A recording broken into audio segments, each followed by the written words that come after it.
Volvemos con ustedes, 7 de la mañana con 29 minutos. Está con nosotros la ministra de Educación, Montserrat Kramer. Muchísimas gracias por acompañarnos. Es importante conversar con usted precisamente hoy que se retoman ya las clases a nivel nacional. Los niños y niñas y los jóvenes vuelven a las aulas. Muy buenos días, gracias por la invitación. En efecto, hoy retomamos las clases, la normalidad. Tenemos garantías de movilización, garantías de seguridad para nuestros estudiantes.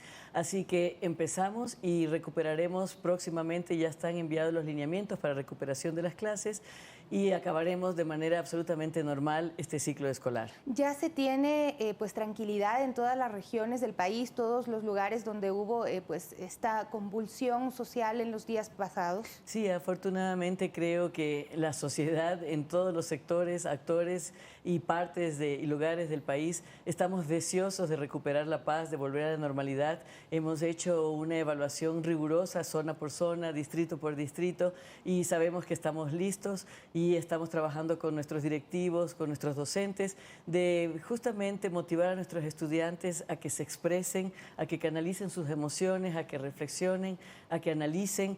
Y finalmente, aprender de estas circunstancias, siempre hay que tomar lecciones de lo que vivimos y proyectarnos hacia adelante. ¿Hay garantías de movilidad en todo caso en la sierra, en la Amazonía ecuatoriana? Sí, hay garantías de movilidad y también de seguridad de nuestros estudiantes. De todas maneras, toda la comunidad tenemos que estar alertas de que eso se cumpla, de que nuestros estudiantes por encima de todo estén seguros y también de que tengan la movilidad necesaria para continuar su ritmo de escolaridad. Ahora lo otro es cómo se recuperarán las clases perdidas. ¿Habrá jornadas fines de semana? ¿Qué actividades se han previsto con los estudiantes a nivel nacional?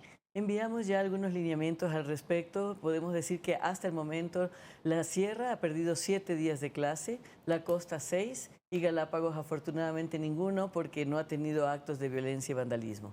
En este sentido enviamos lineamientos pedagógicos muy claros de cómo trabajar en la casa. Esas horas serán también reconocidas, el trabajo autónomo en los hogares, tanto un poco el realizado como el que se va a realizar para recuperar. Por otro lado, las instituciones educativas tienen autonomía para definir y evaluar hasta qué punto ese trabajo autónomo puede ser considerado como válido. Y también tienen ya indicaciones de cuántos días recuperar al final del quimestre, es decir, 2 o 3 días según la circunstancia. Y no queremos que se traten de recuperar ni sábado ni de lunes a viernes horas extras. ¿El Ministerio de Educación no va a imponer tantos días deben tener de clases adicionales para que se recuperen? No, sí, eso está clarísimo, está claro cuántos días en la costa, cuántos días en la sierra y además el trabajo autónomo. La autonomía de las instituciones educativas está en valorar este trabajo autónomo. De lo contrario, hay que seguir recuperando dentro de la escuela. Es decir, el cronograma que había estado establecido inicialmente se amplía. ¿Cómo quedarían las fechas? Cuando nosotros planificamos el año escolar, siempre contemplamos unos días para cualquier eventualidad o como días de contingencia, si se quiere.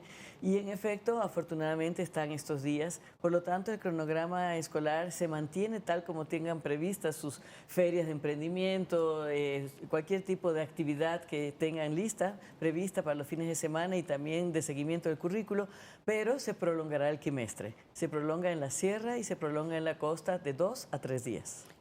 Es decir, en el primer quimestre y en el segundo quimestre se va a ampliar. No, al finalizar este quimestre. Pero usted nos dice que son 7 días en la sierra y 6 en la costa. Pero como les digo, también se está considerando trabajo autónomo en las casas. Toda la cantidad de proyectos, tareas y demás que se están enviando en las casas, que no pueden ser tareas de nuevos contenidos, sino de refuerzo de lo que han visto en clase, eso también va a ser considerado. ¿Esto no va a incrementar el número de tareas que ya tienen los chicos en la casa? Hay algunas quejas que han tenido algunos padres de familia que nos manifiestan que se mandaron muchísimas tareas en estos días de paralizaciones y que también pues generan un problema y cierta tensión en los hogares. Los lineamientos pedagógicos que mandó y envió el Ministerio de Educación para las escuelas fiscales y también las escuelas particulares fueron más bien de carácter creativo, reflexivo y analítico.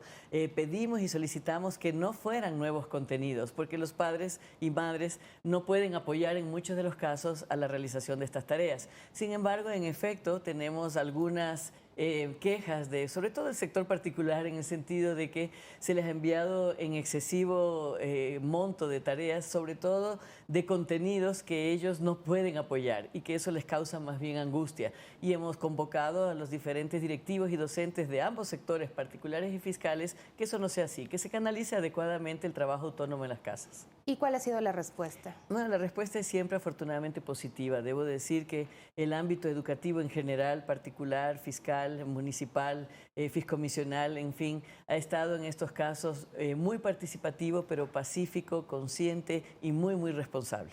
¿No se van a eliminar actividades propias de los establecimientos, fiestas patronales, cívicas, etcétera, durante el cronograma escolar? Queremos volver a la normalidad, y volver a la normalidad y la convivencia en paz significa precisamente eso, no tratar de tomar medidas que rompan nuestras rutinas, que rompan nuestras planificaciones familiares y personales. Las personas, las escuelas tienen ya sus cronogramas listos desde el inicio del año, tienen sus preparativos hechos para eso, tienen sus objetivos pedagógicos para eso, y no queremos por nada del mundo más bien romper esa normalidad y esa cotidianidad de nuestras familias. Por eso tampoco agregamos los días sábados. Ahora, hay procesos administrativos que tuvieron que paralizarse dentro del Ministerio de Educación, algunos procesos que estaban en marcha. ¿Cómo se va a trabajar en ese sentido? Ya desde dentro del Ministerio de Educación. Sí. A nivel del Ministerio de Educación no hemos parado de trabajar ni un segundo, por supuesto, y más en estas circunstancias hemos trabajado prácticamente el doble, y eso siempre es nuestra obligación y responsabilidad. Pero sí tenemos, en este momento, por ejemplo, tuvimos que detener, el único proceso que tuvimos que detener fue las clases demostrativas Sierra de Quiero Ser Maestro 6. Justamente se inició el paro cuando venían las clases demostrativas, y por lo tanto estas clases demostrativas se retomarán a partir del 16, 17 y 18. Todos los docentes que se registraron serán notificados de manera personal qué laboratorio y en qué día y a qué hora les toca. Es el único proceso. Y demás, estamos trabajando como siempre lo hemos hecho desde el inicio de la gestión con la Secretaría de Educación Intercultural Bilingüe, para precisamente darle mucha más fuerza a la visibilización de todos los proyectos que tenemos en marcha, de todo el trabajo que se está realizando en todas las dimensiones de la educación.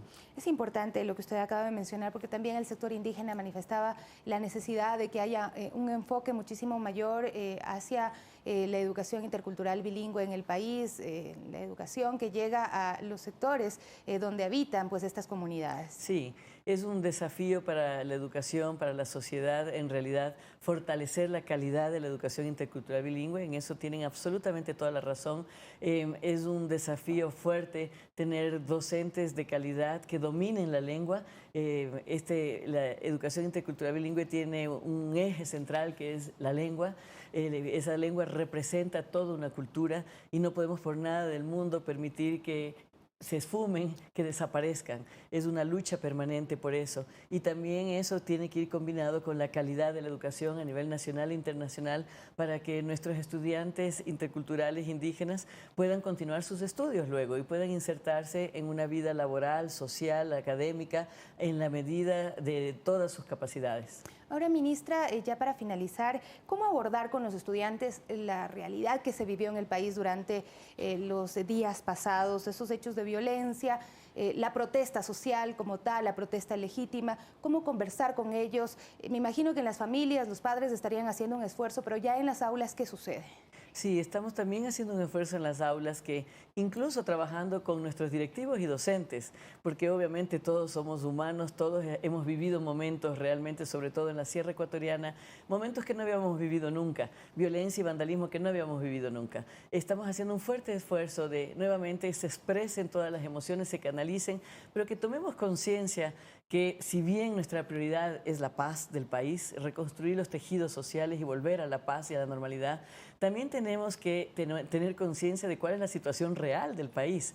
Es decir, estamos en espera de un decreto que va a ser consensuado, que busca la focalización, la sectorialización de de los subsidios para beneficio de los sectores necesitados, para la educación justamente, para la salud, para la seguridad, pero que estemos muy conscientes de que esa focalización, sectorización de los subsidios es urgente. Hay rumores de que incluso habrá oposición a esa focalización y sectorización. Eso sería gravísimo para el país, porque la realidad es que los necesitamos urgentemente, eliminar o reducir los subsidios para tener recursos precisamente para los más necesitados y para la educación. Pero ¿cuál es el papel ahí de los profesores también con los estudiantes? Porque muchas familias estarán de acuerdo con la protesta social, por ejemplo, otros la tildarán de vandalismo. Es decir, puede haber un conflicto que se genere y que pueda llegar también a crear algún problema dentro de las aulas educativas. Sí, yo creo que la mejor arma siempre es el conocimiento, la comprensión, el análisis desde varias perspectivas, análisis de los medios, de la cantidad de información falsa, de lo que sucede en las redes, cuál es la intencionalidad, quién manda los mensajes, por qué los manda, analizar fuentes primarias, analizar circunstancias históricas, analizar nuestra historia, analizar nuestro presente y tomar conciencia real de qué está pasando, cuál es el país en el que queremos vivir y qué ecuatorianos o ciudadanos del Ecuador queremos ser y cuál es nuestro aporte para construir eso. Lo urgente es, y lo peor podría ser vivir justamente en la ignorancia, porque la ignorancia solamente causa temor e irresponsabilidad, es decir, incapacidad de respuesta. Es decir, que tenemos que poner a nuestros estudiantes a analizar la realidad. Muchísimas gracias por acompañarnos, la ministra de Educación, Montserrat Creamer, con quien nos despedimos ya de este espacio en Primera Impresión, y enseguida viene Carla Larrea con más noticias en Telediario.